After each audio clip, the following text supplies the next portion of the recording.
fucking thing. Whoops. F-bombs on Roku. Ain't it great? This is a Huddle Sports Network broadcast. You can find us on Roku TV, Amazon Fire Stick TV, Facebook, and of course YouTube. Get all your sports news here first. The daily podcasts are Ken and Ken in the Morning, Lions Talk with Smoking Jeremy B, Wrestling Roundup, The Big Football Show, and more, Shield TV, Lions Billion Report, and Red Zone Rant.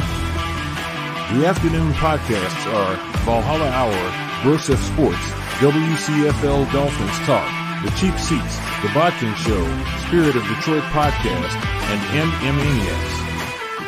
The nightly shows are Palace Hall Report, Frozen Tundra Network, Skull Gang 365, The Huddle Sports Network Open Mic, First and 10 with Foz, Main Event Football Show, Prime Sports World, The Man Cave, Prim and Proper Sports, Spitballing Podcast, Lions Fan Cave Chat, Puckett, 313 Den Podcast, The Guys Huddle Podcast, Shots from the Sideline, Let's Talk Sports, the Michigan Sports Truth Podcast, Off the Rails, and Detroit Lions News. Hope you like all the shows. Make sure you follow, like, share, subscribe, and comment. What's up, everybody? Welcome to Open Mic. Good evening to the only Lions fan that's willing to rep his team, honestly. Well, Darcy was here a minute ago, but he's coming back to rep as a Packer fan. Yeah, like I said, the only Lions fan that comes in to rep. How you doing, John? What's up, bud? Not much, man. Just glad this fucking circus is over. Right. Oh, my Deal Lord. ended after 5.5 hours. I am proud to say that I got to break the news live on my show that Love signed his contract. Thanks for joining us. Let's talk about it. You know, and I said what I said, and I meant it when I said it Monday when it all came out that Jordan Love was not going to practice. I said, if it goes past Friday at 4 o'clock, Diva Watch starts. Did I not say that? Yep. Yeah, no, you did. Most people said Friday. And you guys all kind of agreed because that's 5 days in. Yeah. Plenty of time to get it done. And it only lasted 5.5 hours. Way better than the 18 days of Caleb Williams trying to become an LLC so he didn't have to pay state taxes. And pretty much the only thing he really misses is like extended OTAs, basically. That's all it was he missed. It's nothing. Practice without pads is basically what he missed. I mean, I said that's why I said Friday, because Monday all the teams put the pads on. I said Friday for a reason. I was not being a Lions homer. I was not being a slappy. I was giving an honest opinion. And you guys all agreed at the same time. Yeah, after 4 o'clock when the office is closed, if it's not done, it's kind of a Diva Watch. Yeah. Yeah. I was gonna worry. If they got to pads without him being there. Right. And that's when it gets really bad. Because like I said, if it didn't get signed over the weekend, because it doesn't process till Monday anyways. He's there at camp, but his deal is done. He can now say, fine, I'll do it. Here's the bad part, though. What happens if he goes out there and sprains an ankle tomorrow? Just hear me out, and the paperwork's not submitted yet. I think it's a done deal, bro. It's got to be. Deal, but you see what I'm saying. What's his ankle thing? But bro, honestly, he was John posted something in our back chat about it was the clip from LaFleur saying that Jordan Love was actually after practice was practicing with the fucking receivers. Yeah, he was. Yeah, after all the cameras and everything were gone, he was throwing the ball. Because wasn't there Jamison Williams, when he didn't sign right away at the beginning of camp his rookie year because he was coming in injured, remember? Mm-hmm. Yeah. And you guys gave us shit about that. Yeah, I was like, dude, it's injured. His stuff doesn't matter because he's just going straight to the IR. Yeah, he was on the IR to start, so he can't get injured. That didn't matter because he couldn't practice. It was the same with Hendon Hooker, and it went a little longer than it was supposed to last year, but he signed the first day of camp. So, that type of stuff, when somebody's injured, that means nothing because they can't do anything at camp anyways. Yeah, it's pretty much learning the book, and that's about it, basically, and getting rehab.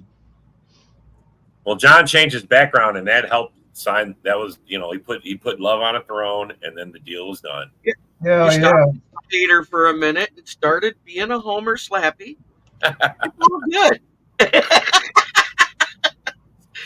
At Rockwell, my channel, because I share this to my YouTube channel. I see that. Yeah. No, I see that. That's awesome. Appreciate it. And with Restream, you don't have to pay to be able to stream my live to your channel.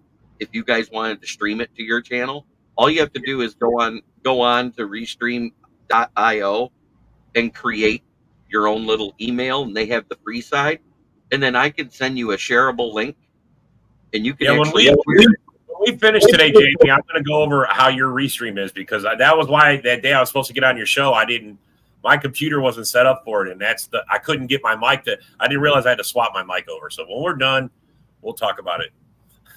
By the way, is that not the greatest Saturday Night Live song that Aaron Harper brought up? Yeah. The Bears still suck. The Bears still suck. They really, really, really, really, really. I know the whole damn song. Hey, yo.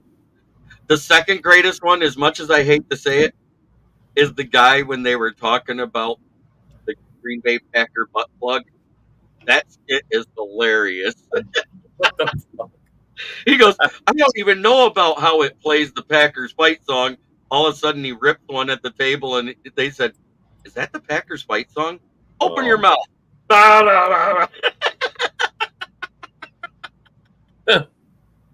He goes, "How would I know it's waterproof and works in a jacuzzi?" He goes, and all of a sudden, the girl at the table goes, "Wait a minute, you've got a jacuzzi."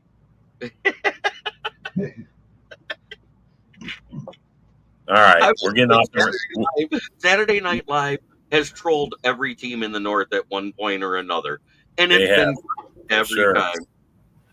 For sure. Let's see. JB. I think he knows his Lions football is what he knows. Lions football and Lions. Yeah, he knows Loans and Lions. The same old Lions. Yep, he knows all about them. Yep, they died in 2020 when we fired Rasha. What's up, A-Dub? How you feeling about the new J Love contract? Two things. I could be excited, but at the same time, a tad bit nervous. Only when it comes, because let's just be honest, there are plenty of risks to take when it comes. We already know there's plenty of risks to come with this kind of payment that we're giving Love to be our QB, but at the same time, we could be happy that at least he's finally under contract for us, that we got what we needed done with him, that he's able to play now. See, but another thing that can get somebody worried is a matter of the expectations and the pressure that comes with a contract like that. How well of a job will Jordan Love do to live up to those expectations? Just like every quarterback in the NFL has when they sign a big contract, is the expectations you got to live up to. That's my point. I mean, look, we didn't have a choice. We were going to sign Love. What was our backup option? I mean, I'm sorry, but Clifford, not going to do it. No, it was kind of the same thing with the Miami Dolphins and them having to pay Tua. Yeah. All of us wants to bag on it that somebody's overpaid or anything else. It's what the market bared for quarterback pay. But at the same time, in the 2026 CBA, that whole separate QB salary is going to happen. It might happen. It might not. You know, I've said it before. I think we're going to split. But, I think we're going to sweep the Lions. Here's the thing. I think this is the first time both teams are going to win at home. Yeah. That's you're right. Usually we swap. We usually get you guys at Ford and you get us at Lambeau. Right. That's so true. But we're 4-2, so we did sweep 1 year. So I got that under my belt. Yeah, but I mean, honestly, Jeremy, me and you've been around long enough. We swept you 10 in a row before, so just like we own the Bears right now, 10 in a row. But let's be honest. You're right. Let's be honest. but one's got to be honest. During the course of the whole decade, Green Bay and Detroit have been even against each other in some ways. I agree 100%. For some reason, we always play tough against each other. It doesn't matter. It goes back 20 years. We've been playing each other back and forth pretty tough. But until it was whoever was at home won for the most part. Every now and then, one of us would win away, but it wasn't much. I think during that 20-year period that we split, other than the 3 times that Campbell's won at Lambeau, we've only won at Lambeau twice in that period. Yeah. So usually, it's not easy to win at Lambeau. No, it's not. And it doesn't matter. We've done it late in the year, and we've done it at the beginning of the year with Campbell.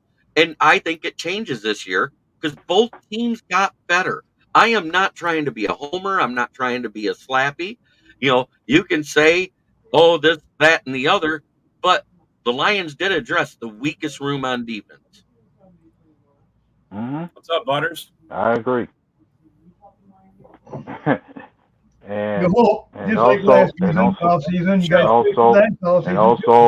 you could say Green Bay. They have numerous areas to address for themselves, and I believe they did just that, not just through free agency, but also the draft. Right. Yeah, but what I thought was crazy is that you guys needed a splash corner in there instead of 4 safeties. I know the one guy did play corner as well early in his college career, but most of them are all safeties. And I thought that was a little off. Other than that, it was a great draft for Green Bay. I think that's just because they were playing for us not to go after the corners. Green Bay, they felt like what needed to happen was just we had numerous injuries in that cornerback room at times through last season. In our case, it's like we're trying to fix that to where we keep certain guys healthy, and Green Bay is willing to give another chance to Stokes to where can he revert back to what he was during his rookie year. And we want to let Carrington Valentine continue his growth from where he started out. Yeah, having Jair down last year gave these other guys a lot of opportunity. I mean, Alexander missed, I think, he probably missed half the season. Over half the season. I think he missed 9 games, 10 games. Valentine and Valentine both had opportunities there, and that's why Green Bay didn't go. They got that guy King. They got Kevin King's cousin. That dude's actually balling. Kalen. He's been balling too. But I said, we all addressed the weakest rooms, is what I'm saying, all the way across the board. Unfortunately for the Bears, they had to address their weakest room with a rookie at number 1 overall. I think what's going to fail them is actually putting them out to the wolves right away. And before I jumped on here, I had thoughts about a question I found interesting. Okay. Somebody brought up the question between Green Bay's quarterback and the Bears quarterback, who has the most pressure going into this season. Oh yeah. Miracles thing, yeah. Yeah. I'm going to actually say it's Caleb. Being the first pick overall with the weapons that they have there and a mediocrely improved O-line. And everybody can say what they want, but if you look, all the players they took were only 5 to 10 higher than the interior O-line they had, according to PFF. That's only a mediocre rise, not a meteoric rise. John Dorn said they put Band-Aids on open wounds. What would you say, John? It's like putting a Band-Aid on something that requires a tourniquet. Yeah. Pretty much. They butterfly it together, using tape instead of actually going in for the surgery and getting it done. To me, I think they did it, but they did. I mean, you got to admit, Jeremy, this is probably the best Bears team you've ever seen, offensive-wise. Offensively, yes. They already had a better defense last year. They really did. And the pressure that Caleb has to face now with this team he put together is they're expecting him to have a near CJ Stroud type of year with all that he's surrounded with. Like he's in a good situation, but it's like you have to perform accordingly as far as the pick that you were selected in. Live up to that first round selection and actually take this team for where it was. Like they were 7-10 last season. The expectation will be you need to have a winning season with that team. But like I said, I watch podcasts all hours of the day when I can't sleep because that's what puts me back to sleep. And I went into a chat the other night after my NFL roundtable talk, and it was an Arizona Cardinals / Diamondbacks podcast. And they had a couple Bears fans. There was a Packers fan in there. And we all were having a great conversation until the Bear fan actually backed up my nickname for Caleb because he goes, man, if Caleb Williams fails this year, we suck for picking quarterbacks. Well, their offensive coordinator ain't really the greatest. He literally said Caleb Williams. Yeah. Well, I mean, bro, the guy's coming in. He's giving everybody that impression. I mean, I don't honestly care what you're. But then, if I had to answer that question honestly, I feel like maybe more pressure should be mostly on Jordan Love. Like, I know, like, for us to give him this kind of contract, expectations will be on high for him to perform almost twice as better or just as good as what he did during the second half of the season. He's got that kind of weight on his shoulders where he's got to be able to take this team just as far as he did in the playoffs, if not much further. But not there's much. So it's going to be a lot asked of him when it came to how much we paid him. Like, Green Bay's going to have that kind of faith in him that he's got to be able to carry us a lot further than he did before. Basically, which is where that much pressure comes in. Potential contract.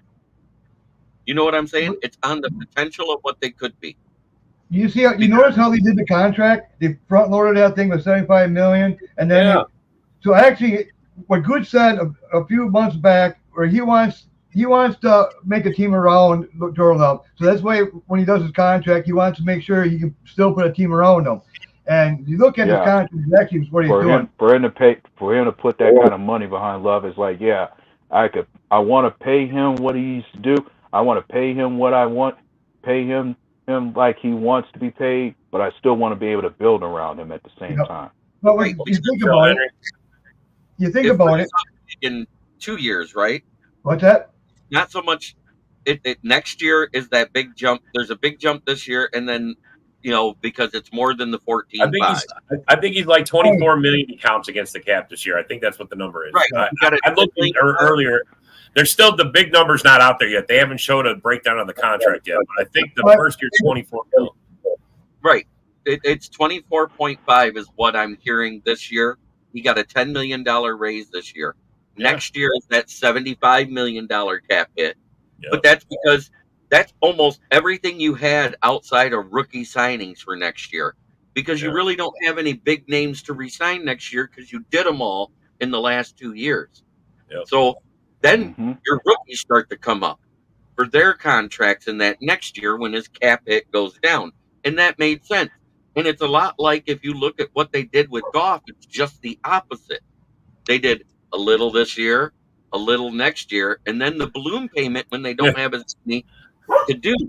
But at the same time, I said that balloon payment, that means the first 2 years is a Super Bowl or bust for Jared Goff. It's not being a homer.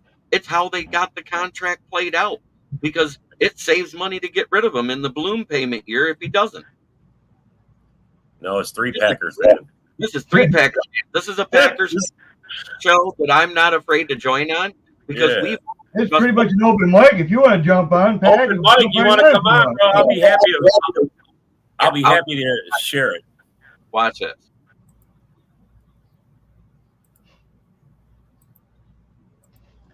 But and then they're saying, well, he's the highest. He's not really the highest paid, to tell you the truth, because there's 7 people above him that's getting more guaranteed money. So that's where there's a clause where in a couple of years we can sneak. If Save Love actually becomes horrible, we can get out of that contract within 2 years. Boom, we're out, and it ain't gonna mess up our cap. Not too bad. So it was kind of like a back door for us too. And then, but if he balls out these next 2 seasons, then he'll get a new contract, and probably in 26 he'll get a new contract. Yeah, there's a lot of expectations now. I mean, especially with new guys, rookies breaking into the lineup. Right. There's Jeremy. What happened? How did we lose Jeremy? I hit the wrong button. But all right. I was wondering, how did we lose Jeremy?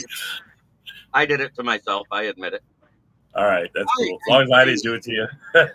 Any of the fans on my channel want to join, I just put the link on my comments. Oh, there you go. Okay, I see. You were posting it. All right. Yeah, that's what I was going for, is copying the link, and I hit the wrong thing. I tried to hit another tab, and it went back to Facebook. Yeah, we see it now. We see it. Yep. I'm just trying to allow any fans on my page that are watching through YouTube, if you want to join, come on in. Because that's all. We love having people on. We like talking about different stuff. So open mic is open mic. That means anything you want to talk about. But at the same time, the Lions picked up special teams linebacker that's been for 2 teams, most recently of the Cowboys, to fill the 90th roster spot, Malik Jefferson, today. Yeah, I seen that. Yeah, I seen that too. I looked at it. He played 5 games, and every single one of his snaps was on special teams, which tells me, because Mahogany's on the NFI, which doesn't count towards that 90, if he doesn't show something over the next couple of days, as soon as Mahogany's back, he's gone. Yeah. It's smart to do that. When you don't have linebacker depth and you don't have, linebacker is our weakest room right now. And it's not because we don't have talent there. It's because it's the smallest room of necessity with a 4-2-5 defense as a base. And so it makes sense to try somebody else, see if he can do something. Because if he shows out, guess what? We'll cut somebody else who's not cutting the mustard at OTA. Right. But that means we're not bringing in a kicker to challenge Bates. If everybody, if you look at it, they had an open roster spot. They could have brought somebody in to challenge Bates right here with no issue. Yeah. Which means Bates in his audition with the Michigan Panthers at Ford Field going 14 for 14, that was good enough for them, seeing how we got 14. Yeah, he didn't do too good today. He didn't do too good today. He missed like about 3 or 4 of them today. Yeah, he missed 3 out of 7. Yeah. But that means he's missed a what? But it's 4 out of 25. I'm good with that. Yeah. Hey, how'd our kicker do today, John? We got a kicking competition. I mean, we had Turner. He did. Actually, he's out of here. Carlson missed. If I recall, Carlson missed one today, and Greg Joseph. Carlson didn't kick today. Was that yesterday? I think that was just. I think that yesterday. Was you're talking, yeah. He's 11 for 12 so far, and so is Joseph. They're both 11 and 12. So 3 against 1, nice, good, like JB. Hey JB, put up with that. You're the man. Hey man, we're non-violent around here, so relax, Pat. JB's going to be fine. This isn't one of those smack talking things. We don't normally do that. We go over the news of the week and stuff like that. I mean, it really sucks to have Badgley hurt his ankle the way he did, but the way it looked in the video, it looked like a hamstring at first. But I didn't know he injured himself. Oh, that's not. Oh yeah, he's out for the season. So it's just Jake Bates here. Michael Badgley is on the IR. That was your regular guy, right, Badgley? That was your guy, right? 100% last year. I thought he was doing actually pretty good, wasn't he? Yeah. 100% until the playoffs. Yeah. Until the playoffs. And then he choked. And then he missed one. You don't need a kicker. Go for it every play. Yeah, you guys don't need a kicker. You go for it a lot. He's right about that. You know what? We actually kicked 14 field goals. But Holmes probably got Bates and probably said, Holmes, no, you go for it. Only when you're. There's your question there. If he's that bad, why do you want Bates too? Was brought in for a Green Bay interview. He was brought in for a Bears interview, and he was brought in. Believe it or not, even though they did so good last year, Dallas brought him in for an interview with that Brandon Aubrey that came out of the UFL the year before. Hey, good thing. I see Ford Field. I don't see Packer stuff. Yeah, no, he's good. I knew he wasn't going to come out here dressed. I mean, his skin would probably light on fire. That's my brother from another mother. Yeah, it's John's twin. Hi, Darcy. Oh, what's up, Darcy? Can't hear you, man. Did you forget to turn the soundboard on? No, it must be that. Restart. Must be that Canadian Wi-Fi. I have an Instagram page myself. It's Smoking Jeremy B1 because my other one got hacked and I couldn't get back into it, so I had them remove it and created another one. Yeah, bro, it's just open mic. I mean, you want to post it? Go ahead, Jeremy. You want to put it up there for me if you need to? You can. Oh, it's a pain in the ass to do it on the computer. So realistic expectations. I think 1A, 1B Predictions for and Lions for the NFC North. And right now, just because they do have the better offense, because I still like Caleb Williams better than Sam Darnold right now. Yeah. As much as I hate to say that, he may be a rookie and never taken a snap. We've seen Darnold only be good in like 2 games a year. Yeah. So samples. I think predictions for the NFC North. I have to say, I think it might finish the same as it did last season. I got Packers, Lions, then I got Vikings, and then Bears. Oh, you're putting the Bears in the basement. Look at that. He's sticking with his hate of the basement Bears. Yeah, Packers winning the division. Well, Gavin's a Packer fan. Look at that. Yeah, well, I'm different. Like, I might have the Bears in the basement, and it'll be between Green Bay and Detroit for first place again, like last. That's what I was saying. It's 1A, 1B. It's basically going to depend on our outside the division games to decide who wins between us. To me, it depends on who's healthiest, to tell you the truth. How do we get a stronger strength of schedule than you guys, Jeremy? And you guys won the division. How'd that happen? Because you guys got the Chiefs back on your schedule, and we missed it somehow. That's some bullshit, bro. That's some bullshit. Well, I think for us to have a strength of schedule like that depends on certain teams that made the playoffs we're matching up against now. We got 2 games against the Lions. We got 2 games against the Lions, and I know some of them other teams we played finished second, like the Eagles were second in their division. They were in the playoffs. Miami was in the playoffs as well, and they finished second in their division. See, one thing about the Packers, we don't need everything put on the silver platter for us like the Lions do. See, we actually have to earn our stuff. We have to fight through. We go from 7 seed, win the playoff, youngest team to win the playoff. The Lions couldn't do that. They got all pros, but they couldn't do it. You know, even they're 9-8, they couldn't do it. Welcome to the show, Gavin. Welcome to the show, Gavin. Welcome. Gavin Conway. He says he's got a huge Packers page with 10K, and he also just got a Love signed jersey. Hey man, post your Packer page, man. Put it in the comments and post it up there. I'll put it up, bro. We support all Packer fans, and I support all people who got their own stuff going on, man. We help each other lift each other up in this world. Vikings fourth. Okay, that's Gavin. What do you think? Robert, I have to get something off my chest here. You guys are all sitting here like all squeezing your nipples and everything like this.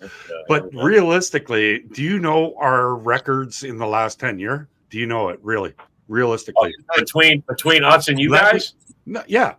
Yeah. Let me enlighten you. Jeremy knows this. Let me enlighten you. We are 8-6 against you in the last 10 games. So no, that's 14 games. That's 7 years, bro. We played twice. What do you like to cherry pick? 10 years. No, 10 years. What makes you think that you could beat our Detroit Lions with Dan Campbell and Hulkamania coming down? We did it destroy your offensive line. That's why. John, you're talking over my take. Just like what happened. Okay. Destroyed your offensive line. Your number 1 offensive line got destroyed, dude. Destroyed. Number 1 offensive line. It's going to get worse this year. Even worse, dude. Jeremy? Number 1 offensive your offensive line is getting old. And they can't handle against our fucking defensive line. What did you start here, man? Don't go crazy. Johnny. You ain't been allowed to fuck with our Robert, pull it up. Yes. What's up? What's up? All right, what you got, John? Or what you got, Darcy? Yeah, pull up the thing I want to say about John Dorn, because we have fisticuffs coming up here. I'm coming down to Lambeau Field. I'm telling you, if I'm coming to Milwaukee, is it a Milwaukee crowd when we come down again? That was your excuse last time you lost to us, right? We beat you, 3 in a row in Lambeau? That wasn't our excuse. You beat us. Beat us. Listen, what's it feel like when the Detroit Lions eliminate you from the fucking playoffs? That's not going to happen. We did. It's factual. I know you guys did not. You did not. John, you eliminated us John. the year before. Yes, I agree to that. You did the year before. You eliminated us. Okay, but you guys always bring back. That's right. You guys always bring back stats. Oh, how have the Lions been the last fucking 25 years? It's open mic, Brent. We're talking about everything. Yeah, we talk about everything. Okay, the Blues, Gold Lions. Yes, Brent, I'm at it again. This is NFC North Open Mic. Open mic. It is 3 Packer fans and 2 Lions fans. The Bears fans don't like to show up to this. No. Yeah, they never. Neither do the. No, dude. The biggest guys that ghost are the Viking fans. Where are they? At least you can get an occasional Bear fan to give you a comment. You won't see any Viking fans till their show comes up. You know, the Vikings actually get decent corners. I think their team won't be that bad this year if they get decent corners. They had decent corners. I know. One of them passed away earlier this year. Oh, that's I'm just saying, another one got injured. If they go out and free They've already lost one. They lost one in camp, and then like you said, one died from that DUI. If you go get Gibson and someone else. I'm not forgetting Thanksgiving, and everybody says, "Oh, but the Lions scored 9 points in the 4th quarter to get it within a touchdown." But let's go back and think about Week 4 when we were in Lambeau, and it took the Packers to score 14 points to get within 2 touchdowns. Exactly. Yeah, but we're trying to get. It's not. That's a.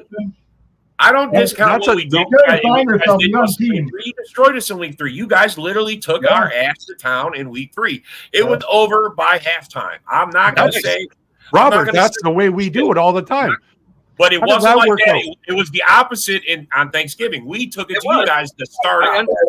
And I acknowledged that. Did I not? Did I not acknowledge that? No, you did. No, I'm talking. This is for Darcy. And another thing, it wasn't a fluke because we went a game after that. We went to KC and blew them out. Yeah, we got that started. You guys started our roll. That was our start. Here we go. Here we go again. This is the definition of insanity. Really, realistically, we got. 3 or 2, got 3 fucking homers here that don't know a lick about football. Have never been on stop it, bro. Just because you watch it on TV, talk about it, bro. You still what's your excuse for Thanksgiving? We always lose at Thanksgiving. That's your excuse. That's what you say. Super Bowl. If they do the Super Bowl, you it is. Is this Packers show or is this an open mic? It's open mic, bro. Talk it up. Okay, so this is what I'm saying. Like in the last games, What, you're 1-4. In the last game, Love played the best. He was one of the best quarterbacks in the league. 17 touchdowns and 1 INT. You know what happens? He had a great second half, bro. I'm sorry. So I've coached for fucking 10 years, and what coaches do in the off season, they study tendencies. Okay, we weren't blitzing at that time. We were mollywopping you the first game in week 4 with the Milwaukee crowd. That's what your excuse was. That's what your excuse was with the Milwaukee crowd. It was the Milwaukee crowd. You didn't have the real fans there. So we, like Jeremy said, we just took care of business in the first half. But then we played prevent, right? So it's going to be different this year. One at a time. I know he's trying to overtalk my tape because we did mollywop you. We weren't even trying in the second half. This is what you said in 2002, week 18, because you said, "Oh, we weren't trying. We didn't have our starters out there." What you continually do? You lost. You lose. You're a losing organization in the last. What's up, Brent? How many Super Bowls you got there, Darcy? Yeah, let's bring back the past. 1985. Been there 4 times. At least they've been there. We don't have to go to 85. Stop it, Darcy. We don't got to go back that far. You guys won a playoff game in 91, man. You don't got to go to 85. See, that's what you guys always do. You have to bring up the past. Let's talk about the future because you guys what are you doing? What are you doing? What am I doing? I'm sitting here with my friends talking on a podcast, just relaxing. Okay. All right, there you go. I'm not being delusional, Gavin, but let's be realistic. And Robert Patana, actually shorted Jordan Love a touchdown. It was 18-1 over the last 18-1, yeah. At the same time, it was 10 mediocre games and 8 great games if you include the Dallas game, right? Yes, I include the Dallas game. And then it was an okay game again in San Francisco. 100%, bro. That's 11 okay games and 8 great games in a data set of 1. Because all the other times Jordan Love came in to spell off Aaron Rodgers, it wasn't that good before that, right? Right. Yeah, No, you're right. I'm not Jordan trying Love's to be delusional. Jordan Love's big, like Jordan Love's down game started from Detroit down to the Raiders to the Broncos as well as the Steelers. Yeah, those were the majority of Jordan Love's down games. Right. And that was when you guys had offensive line injuries. You had a couple injuries also at other key positions on offense. I'm not blowing smoke. I'm being honest. But at the same time, at Thanksgiving, we had 3 backups starting on the O-line, which is why our O-line got owned. I'm not going to sugarcoat it. We got owned because Glasgow was at center. We had Coyote Awasika at his first game at left guard, Sorsdahl at his first game at right guard, and Panay Sewell was playing left tackle while Skipper was at right tackle. Yeah, but so let's not sugarcoat it. That's not the number one offensive line. Bro, you play the games that are in front of you, man. Right. I mean, you can't make the other team have injuries or anything like that. They put up their best players against your best players. And just like when you guys opened week 1, they didn't have Kelsey or they didn't have their pass rusher or whatever. That's no excuse. You played that game, you whooped their ass, you won, and that's it. Right. Make the excuses later.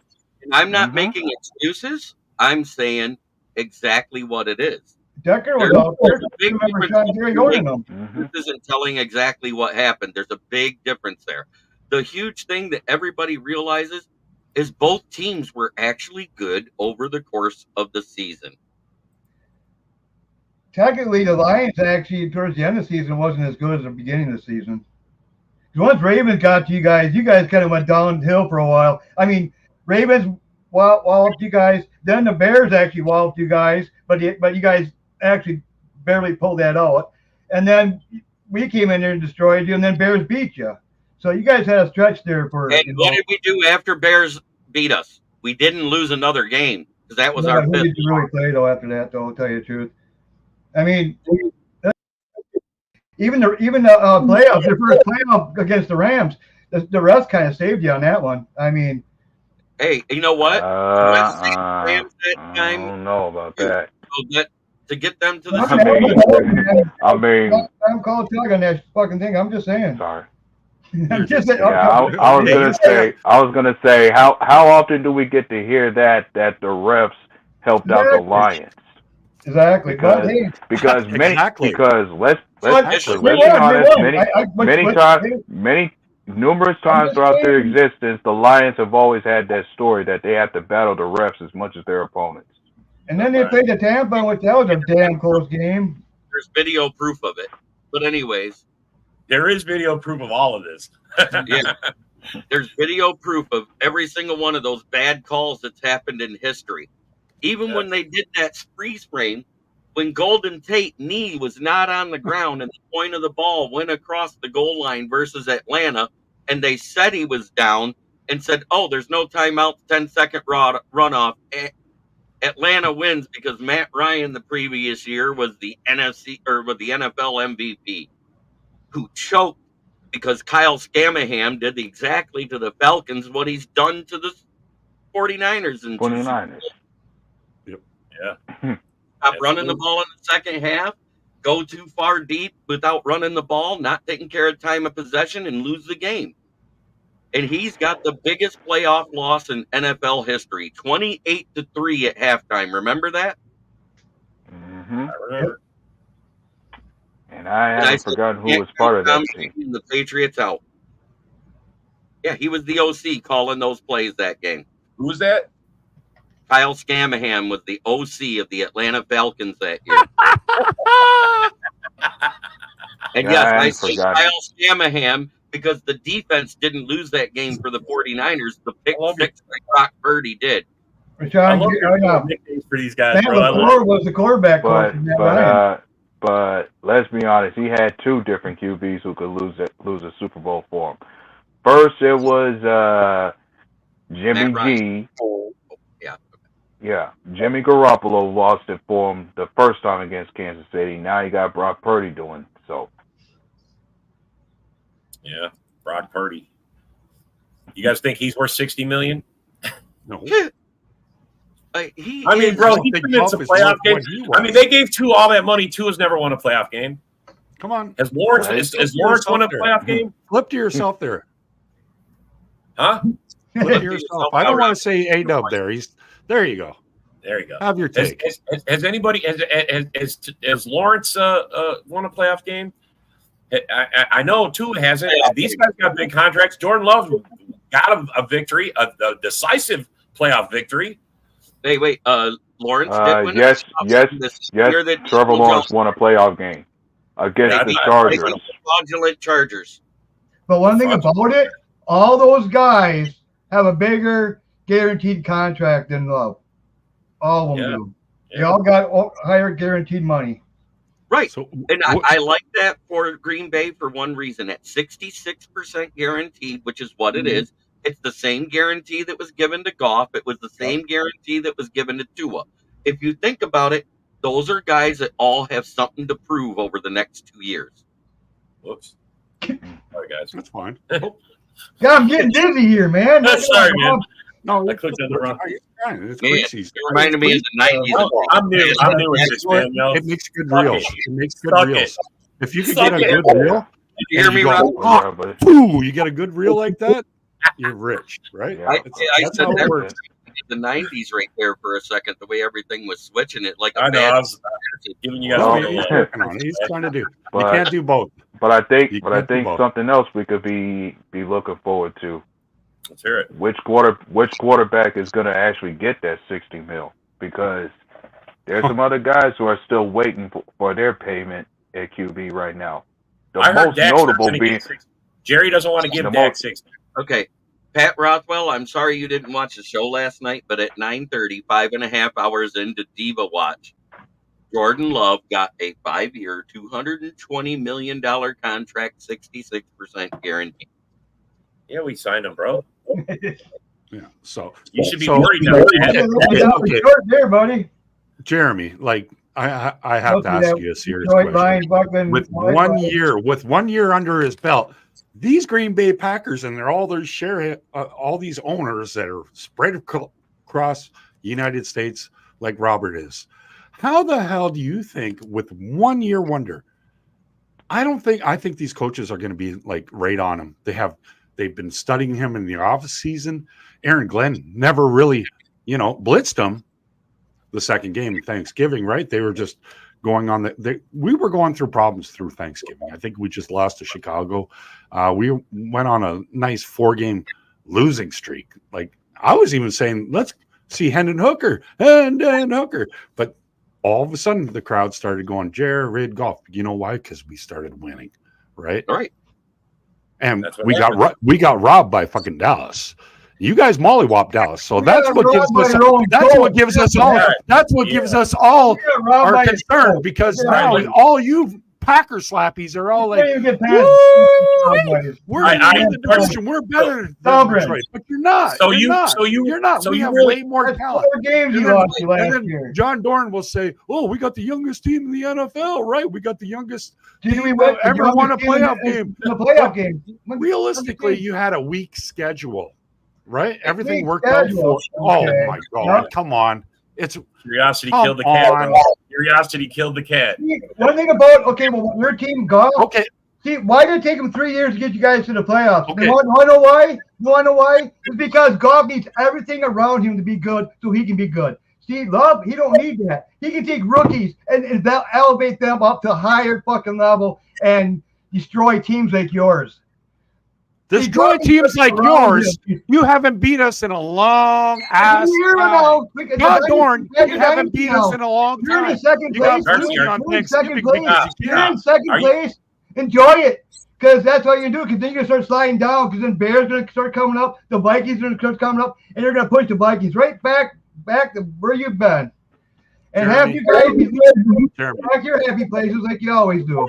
Put him in his place, Jeremy. No, there is no putting in the place. I'm going to sit there and say one thing. They won the last matchup versus us in our house on Thanksgiving.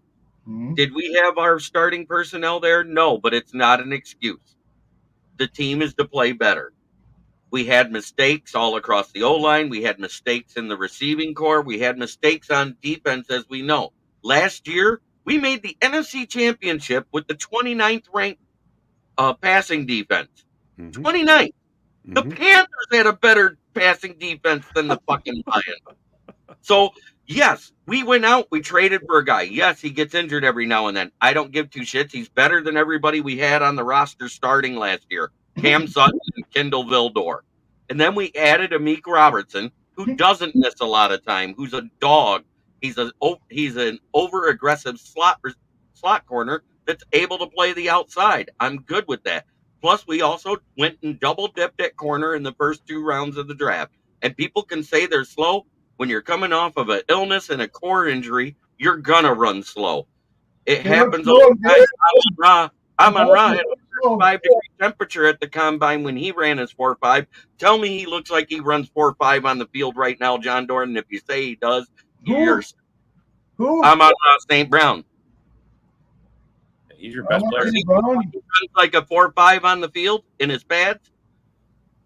I have not against St. Brown yet. He's a good player. Right, great player, but I'll be worried about speechless. I'll be worried about James. John Dorn just got basically what they call that a DDT into the mat. But that was a really good, real good. That was good. Yeah, that was a good one. That was a really good one. I have to go to bed. I have to drive truck in the morning. Have a great night. Have a great night, Darcy. Thanks for having me, buddy. Thanks you. Thanks for coming, buddy. I appreciate it. Darcy. Now the adults can talk football again. Holy cow, he makes a whirlwind, man. Holy cow.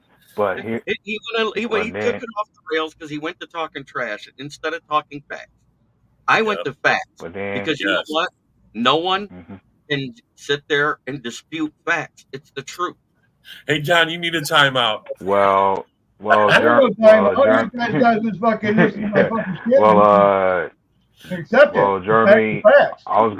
how is this for a question? Even as you would talk about how good Amon-Ra St. Brown is, do you have any higher expectations as far as expecting more from Jameson Williams now going into this season? Are you guys have your concerns about seeing him play better? Yes, as a matter of fact, I do. I have watched a lot of the OTA camp films. I have seen a lot of reports from the beat writers who's been there, and I'm going to be there on August 11th to do my own evaluation. But at the same time, it looks like Goff and JMO are getting on the same page so far in the Pajama Olympics that is the extended OTAs of week 1. And I'm good with that. But at the same time, I need to see it in the 11-on-11s, which is why I'm happy I'm going to camp on August 11th to see it for myself.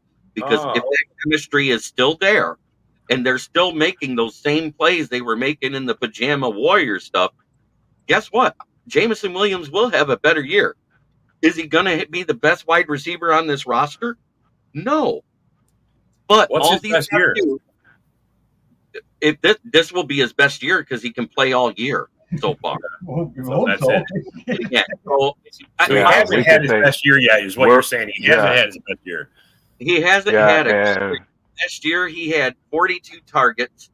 He only had 4 drops, so it wasn't as bad as everybody thought because some of those drop passes were inaccurate passes where they were actually out of his reach. You know, you saw the one where it sailed over his head there versus Seattle, and he had no chance to reach it. It was 3 foot over his head. He's only 6'2" with a 30-inch vertical. He's not 6'5", and Megatron can jump out of the gym. Yeah, I think what you just said about Jameson Williams having his best year because he'll play a full season. Hey, we might be in that same bout because we're hoping to get the same thing with Christian Watson. Right. You need to have Christian Watson, not to have hamstrings made out of toothpicks that are segmented. So far, so good. He's looking great in camp, bro.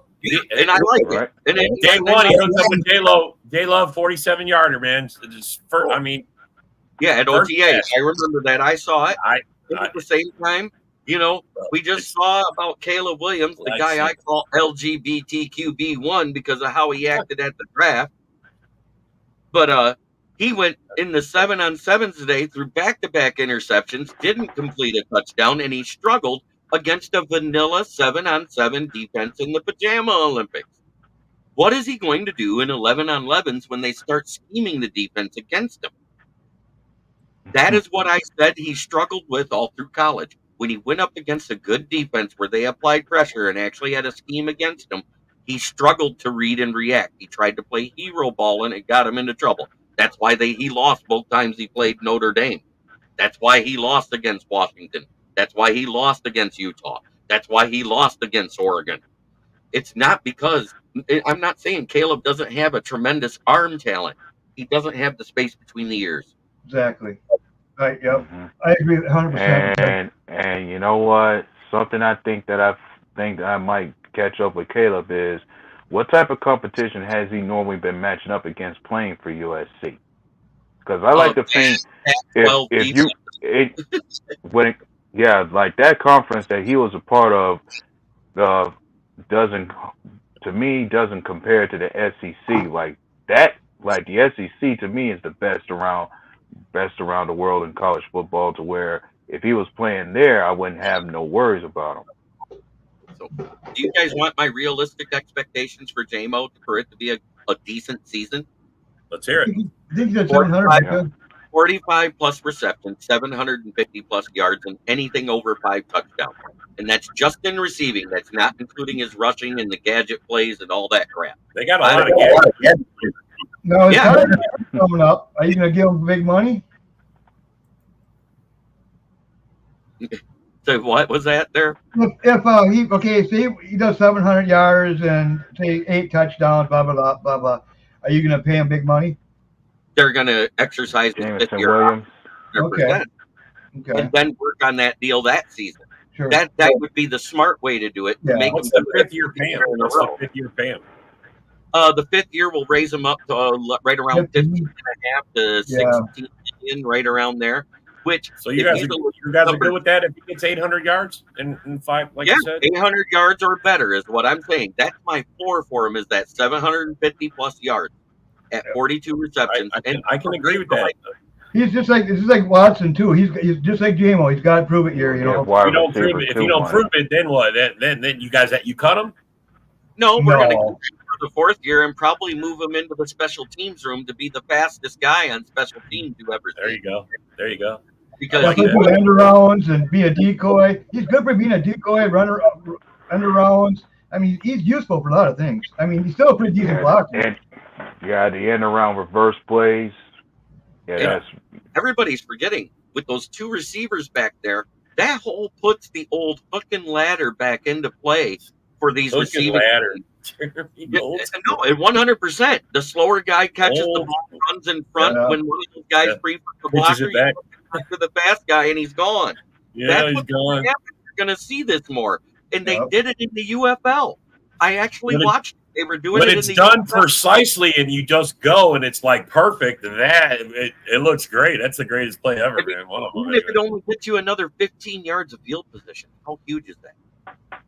How do you know this, Brent? Are you just hoping as a Lions fan? J-Mo will be awesome. You know, it is all hope and conjecture at this point. All right, it's all as long as you're honest about it. Hope and conjecture. That's all I want to hear. I just want a solid season out of him.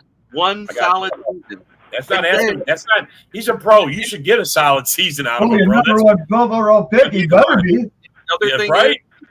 The other thing that you guys don't see that we've seen is when they do the player interviews, how much more mature he seems this year than even last year. You know, he matured a lot over last year.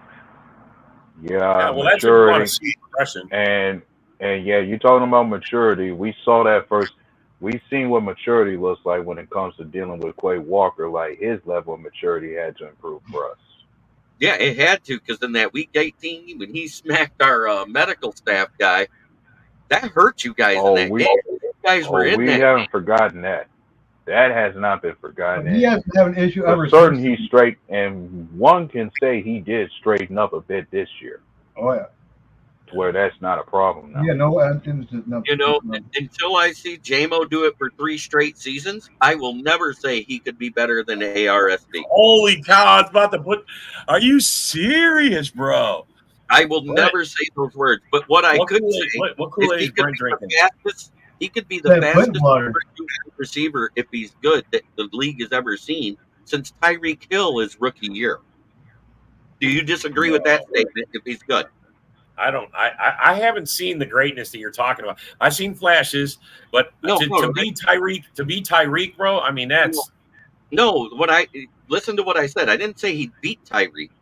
I said if he develops into a solid number 2, he will be the fastest number 2 since Tyreek Hill's rookie year. That's what I said. I can agree with that. And funny thing is, Kansas City is trying to get that kind of receiver now when it comes to the guy they drafted in Xavier Worthy. Yeah, but you want to know what's bad about it? The guy has the hands of Kadarius Toney at camp. They're bitching about it already. The guy can't even catch catches from the quarterback coach, let alone Pat Mahomes. You seen they moved Toney to running back or some shit? I seen him doing running back drills. Yeah, they're going to try to use him in gadget plays because they see how well it's working with a fast guy like Jamison Williams, and that makes sense. You can't catch. Make him do something else. It's fucking crazy. Bring back Stickum. Right. Only had 10 targets his rookie year because he didn't come into, week 11 versus Minnesota, right? His rookie year. Mm-hmm. He only had 10 targets. He had 6 catches and 2 drops. So that's not bad at all. That and coming in late in the season and not being able to work out all preseason to come in cold and have a 60% catch rate, that's not horrible, correct? No. So last year he had 42 targets, 4 drops, and a bunch of incomplete passes due to bad passes or contact at the time. How much do you guys need? You need J-Mo this year to be that guy, because who do you got after that? Besides, you got Amon-Ra. We got Amon-Ra. We got J-Mo playing too. But, they switch guys. Both having camp wrong. Hey, I just came across this. Excuse me, guys. I just came across this thing for Jordan Love's breakdown of his thing. It says 2024, Love will make $20,000, $20,700, $20,000. 2025, $29,000. 2026, 36,000. You mean million? A million, I mean, yeah. I don't want to. Yeah, you keep saying 1,000, bro. Yeah, I'm sorry. But then 2027, 42 million, and then 28 it jumps big time, and then it's 74. So they'll have to restructure by then. Kevin Walker, what I'm talking about is game speed is different than combine speed. Yeah, big There's a huge difference, and Dorn's seen it. You guys have drafted players that didn't run track speed before, and then they get on the field, and you're like, holy cow, that guy's a lot faster than we thought. But I'll tell you one thing. I always see Lions fans say that. Who do you got that's going to touch J-Mo? We got Stokes that's actually faster than J-Mo. Stokes is definitely faster. We got Alexander. He's just as fast. We don't even know what J-Mo's 40 times speed is because he couldn't run at his pro day, and he couldn't run at the combine. He's never ran. He didn't show out. Well, when it comes to some of the 40s, for some of our guys, I know Christian Watson ran a 4.3, 3 when it came to his 40. Stokes was somewhere between a 4.3 to a 4.2 as far as his speed. Right, but Jamison Williams was clocked in that end around where we got called back by Matt Nelson's hold that year against you guys. Hey, we got to go, man. We're at our time, man. I'm sorry. We started a minute late, so I got to but thanks for coming, everybody. Thank you for being here. Who's Gold Lions? Catch y'all later. Same old Lions.